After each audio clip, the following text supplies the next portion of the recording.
Franck Ferrand raconte sur Radio Classique.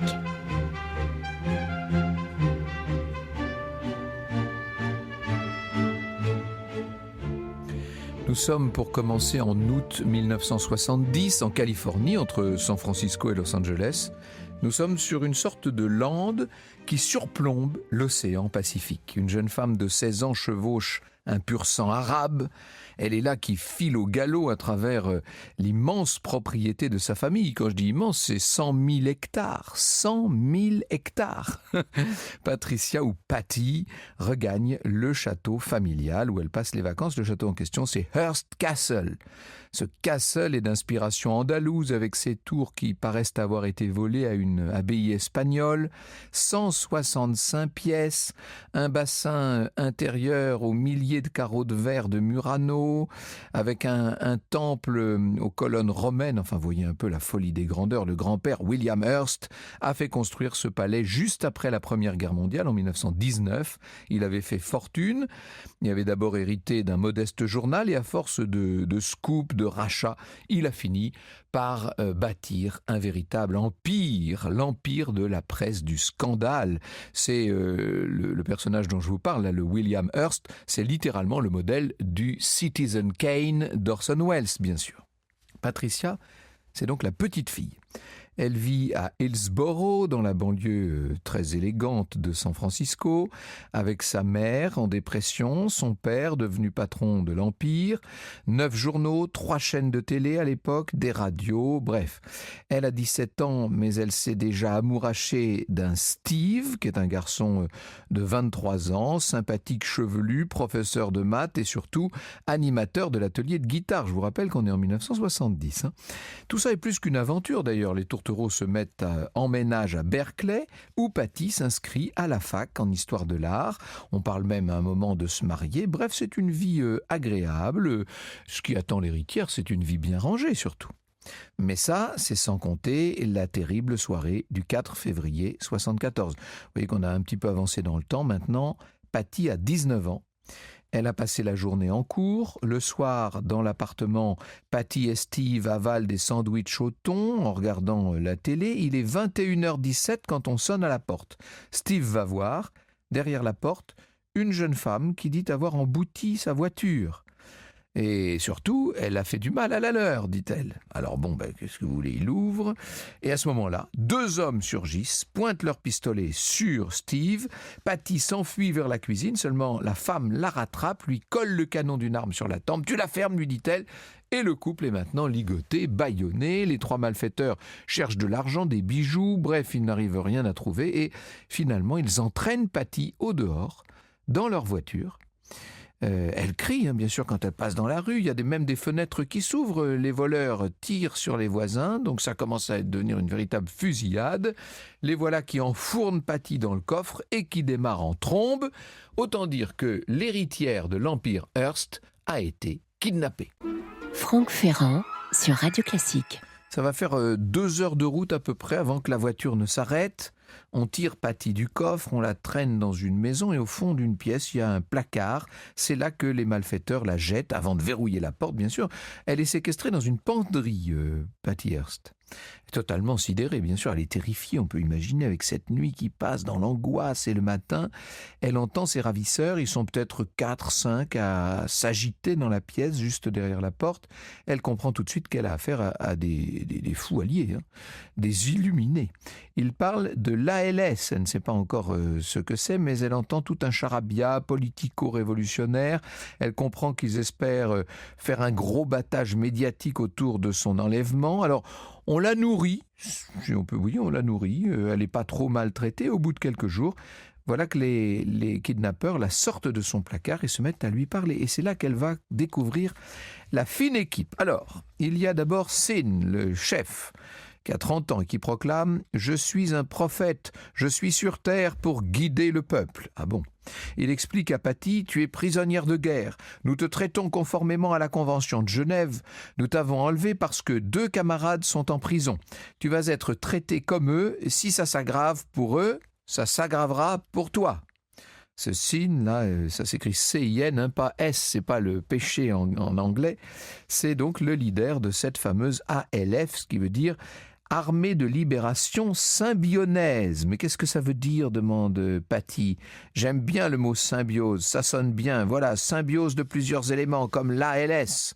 Et il explique que l'ALS combat l'oppression raciale, l'oppression capitaliste par l'action armée. N'oubliez pas qu'on est en 74, hein, on voit ça dans tellement de pays à l'époque. Et pourquoi il s'appelle SIN? Parce que c'est un pseudonyme, hein, c'est une référence à Cinque en espagnol, un esclave noir qui a pris la tête d'une mutinerie sur un navire de Cuba en 1839. Sin lui-même d'ailleurs est afro-américain. Son vrai nom c'est Donald D. Freeze, un petit trafiquant qui s'est échappé au cours d'un transfert de prison, totalement mégalomane, exalté par la violence, qui habille tout son comportement d'une sorte de salmigondis politique, haine des multinationales, de tous les patrons, de toutes les bourgeoisies et des républicains, mais aussi des démocrates.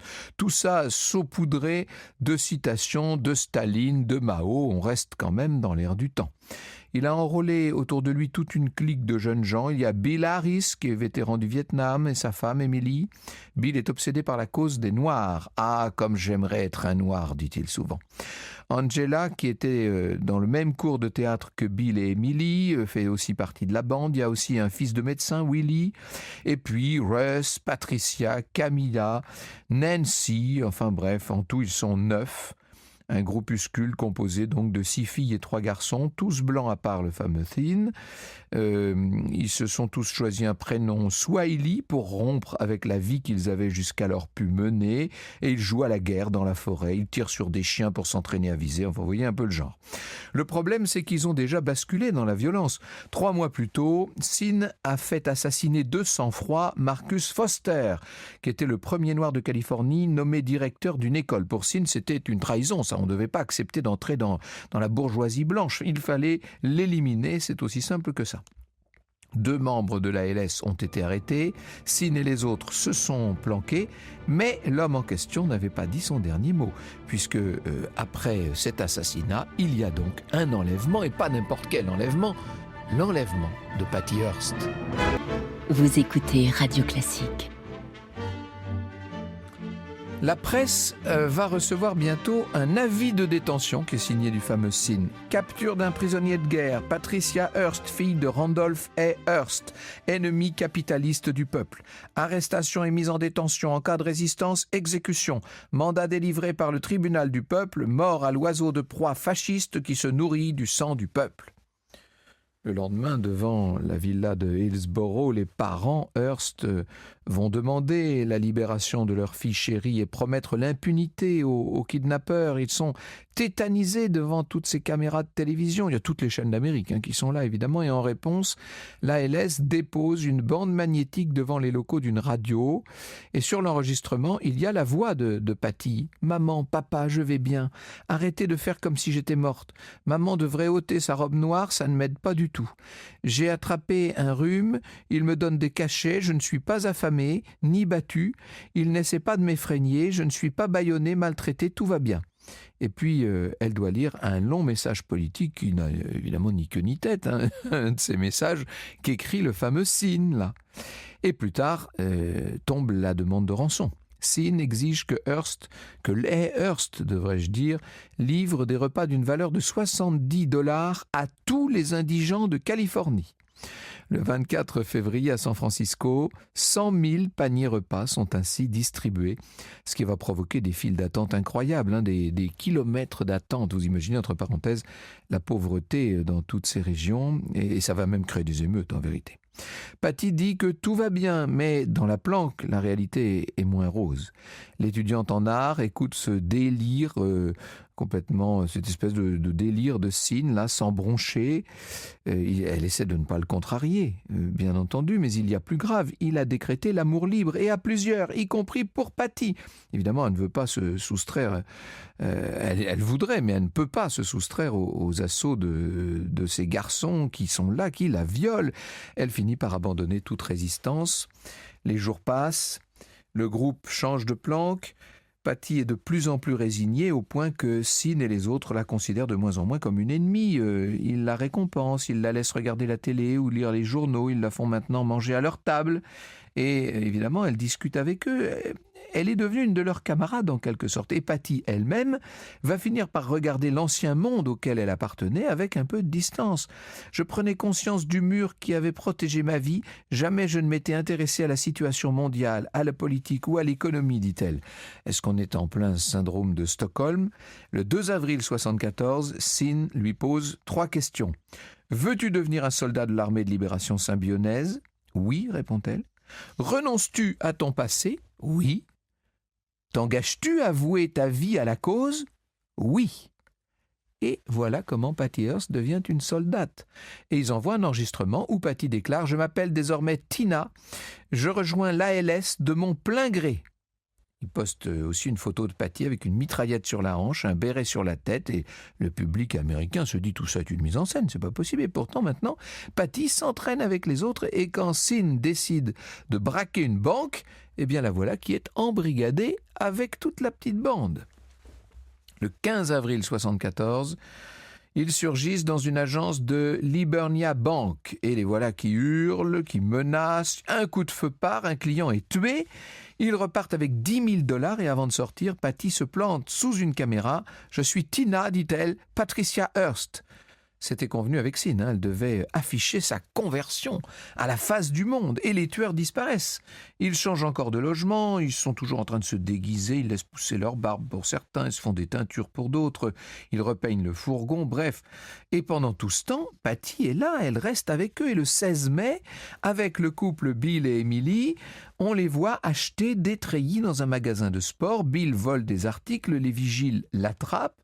Alors, depuis le van, à ce moment-là, Patty va dégainer une mitraillette et se mettre à tirer sur la vitrine. Et les 3 voleurs s'échappent. Après tout ce grabuge, ils se cachent dans un motel. Évidemment, ils ont cherché l'endroit le plus anodin, le plus passe-partout possible. Le lendemain, 17 mai, 410 policiers encerclent une maison dans la banlieue de Los Angeles. En fait, on a localisé les membres de l'ALS, on a envie de dire enfin. Après 18 sommations, la police lance l'assaut sous l'œil des caméras de télé. Et pendant 7 heures, on va voir 9000 cartouches tirées. Les policiers jettent des dizaines de grenades. 6 jeunes gens vont mourir et tous avaient entre 23 et 30 ans. Sauf qu'il se trouve qu'à ce moment-là, Patty, avec le couple Bill et Emily, là, tous les 3 étaient absents. Ils étaient dans leur fameux motel. En revanche, ils ont tout vu à la télévision. Et Patty est complètement choquée. Elle avait fini par s'attacher au fils du médecin Willie. Elle envoie un message à la presse. Le 4 février 1974, en me kidnappant, ils m'ont sauvé la vie. Comment expliquer ce que j'ai ressenti en regardant nos camarades se faire brûler vifs? La seule façon de les capturer était-elle de les brûler? Je suis morte, j'ai péri dans cet incendie. Mais de ces cendres je renais. Jamais je ne choisirais de mon plein gré de vivre le reste de ma vie avec des porcs comme les Hearst. Incroyable retournement. C'est une cavale, bien sûr, pour ces 3-là, à travers le Nevada et puis l'État de New York. Et puis, on les retrouve de nouveau en Californie, où ils vont fabriquer des bombes artisanales qui n'arrivent pas à déclencher, d'ailleurs, parce que la vérité, c'est qu'ils n'y connaissent rien. Encore un hold-up dans une banque. Patty est dans le fourgon. Emily est dans l'agence. Elle est hystérique. Elle tire. Et voilà que cette fois, c'est une mère de famille qui s'écroule. Et les 3 malfaiteurs encore s'enfuient. Le 17 septembre 1975, ils sont planqués au 625 Moore Street, on est à San Francisco. D'un coup, la porte explose. La seconde d'après, une équipe des forces spéciales est sur eux et c'est la fin de la cavale. Les policiers traînent Patty hors de l'immeuble, comme ses ravisseurs l'avaient fait 1 an et demi plus tôt, et dans la voiture de police, elle est prise d'une sorte de fou rire. Elle lève le poing, c'est le poing de la lutte. On est en droit de se demander quand même si Patty Hearst est encore elle-même. Franck Ferrand sur Radio Classique. Inutile de vous dire que Patty Hearst est en prison maintenant. Elle a été libérée, mais on l'a mise en prison. Nom, prénom, profession, elle ne sait pas quoi répondre. Alors elle dit, quand on lui demande profession, elle dit guérilla urbaine. Une grande partie de l'Amérique est soulagée par cet épilogue. Mais David Lelay-Hélo, dans Maudites, fortunes et infortunes des héritières, c'est un ouvrage qui est paru l'année dernière aux éditions Télémac, David Lelay-Hélo nous dit aussi, pour toute une frange de la population, la jeunesse de gauche, elle est surtout une icône féministe et révolutionnaire, un symbole de résistance et de liberté. Dans combien de chambres d'adolescents et de salons de militants anti-système son visage est-il placardé? Combien de jeunes femmes portent comme leur idole le pantalon de treillis et le béret et le brandissent à tout bout de champ? Ils brandissent le slogan de l'ALS « Mort à l'insecte fasciste ». La vérité, c'est qu'elle est en train de devenir un cas d'école criminologique, cette Patty Hearst, avec cette notion de syndrome de Stockholm qui, à l'époque, est extrêmement récente. Elle est née d'ailleurs d'un autre fait divers qui s'est produit 2 ans plus tôt à Stockholm, puisque des voleurs avaient braqué une banque, pris le personnel en otage, et après 5 jours de siège, les otages avaient pris fait et cause pour les malfaiteurs et avaient même refusé d'être libérés. Les psychiatres analysent le nouveau phénomène comme un puissant mécanisme de protection contre l'angoisse et dans le cas de Patty, les experts psychiatres estiment qu'elle a subi un lavage de cerveau en règle, ce qu'on appelle une persuasion coercitive. Est-ce que si elle n'avait pas été une aussi riche héritière, on se serait posé autant de questions sur son cas? Il est évidemment permis de se poser la question. Le père a engagé toute une série d'avocats avec un premier procès qui va durer 1 mois et demi. Les jurés reconnaissent Patty Hearst coupable de vol à main armée et les juges la condamnent à 7 ans de prison. Immédiatement, on réclame une révision. D'ailleurs, cette révision va avoir lieu et cette fois, les jurés estiment qu'elle était sous l'emprise de ses ravisseurs. Les juges autorisent sa mise en liberté contre une caution d'1 million de dollars, ce qui, pour la famille Hearst, est une pure formalité. Mais en 1977, nouveau procès pour le braquage du magasin de sport et nouvelle condamnation, cette fois sans liberté conditionnelle. La voilà en réclusion à la prison de Pleasanton. Franck Ferrand sur Radio Classique. Et là, on va voir tout un comité de soutien se mobiliser pour la sortir de là, des démarches à répétition, des avocats, on réunit des associations, on fait des pétitions. Le président Jimmy Carter vient d'être élu à l'époque et il accepte de commuer la peine de Patty Hearst en liberté surveillée. Et voici le communiqué de la Maison-Blanche. Tous ceux qui connaissent cette affaire de façon approfondie sont unanimes à penser que, sans les expériences particulièrement dégradantes et criminelles que la pétitionnaire a vécues aux mains de l'ALS, elle n'aurait pas participé aux actes criminels pour lesquels elle a été jugée et condamnée, et n'en aurait donc pas subi le châtiment ni les autres conséquences qu'elle a endurées. Patty Hearst inspirera Michel Berger pour son personnage de Cristal dans Starmania, vous savez bien, c'est France Gall d'ailleurs qui l'incarnera en chantant « Quand on n'a rien à perdre, quand on n'a plus rien à perdre ». 3 mois plus tard, en tout cas, Patty Hearst, juste après sa libération en 1979, s'était mariée, et elle s'était mariée, précisons-le, avec un policier. Vous écoutez Radio Classique.